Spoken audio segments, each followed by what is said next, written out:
Also making headlines, progressive Congresswoman Pramila Jayapal of our state has built a reputation as a champion for workers. Now she's being accused of mistreating her own workers. Q13's Brandi Kruse is here now, and these accusations coming out in a story from BuzzFeed News, and you've been able to independently verify some of what's been reported. Yeah, at least the atmosphere in that office. And, you know, I'll be honest, sometimes when I see these articles, because there's been a couple in recent years about Congress and how some officers and the environment. And sometimes I am wondering, you know, devil's advocate, are these sort of aggrieved millennials or Gen Zers, and they didn't expect a job like that to have such little pay and such a high stress environment. And so you always sort of approach it with that and then try to verify what you can. And I'll talk about what I heard in a moment. But first, here is the exclusive reporting from BuzzFeed, a very in-depth article.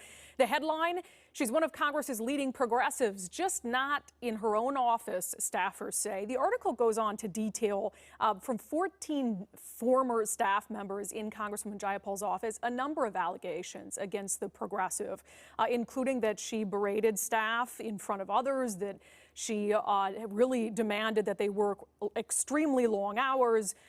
There were constantly changing expectations. She had no tolerance for mistakes.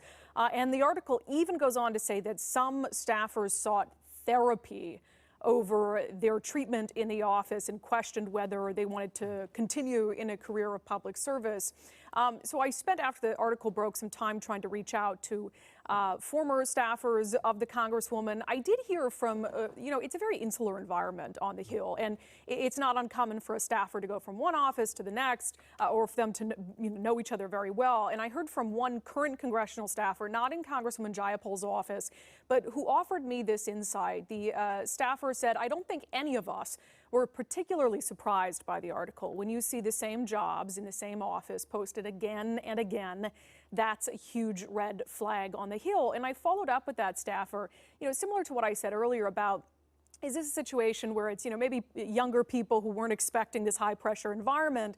And what the staffer said is, you know, it is a stressful environment to work in politics, to work in that climate when it's so high stakes, but there are some offices that have really good reputations, and that this one is not one of them. Okay, and you've also reached out to Congresswoman Jayapal's office. Yeah, in the Congresswoman, not speaking out at this moment, we have requested an interview with the Congresswoman to give her a platform to address these accusations. I did get a statement from her office, which is very in line with what her office told BuzzFeed News, basically chalking this up to discrimination. A spokesperson for the Congresswoman saying, "Our team is fully aware of the fact that women of color are often unjustly targeted, regularly held to higher standards than men, and always put under a sexist microscope." They went on to say that they felt as if some of the anecdotes in the article were cherry-picked to paint sort of the desired picture that they wanted to paint. So again, we are hoping that the Congresswoman is willing to talk about and respond to these accusations.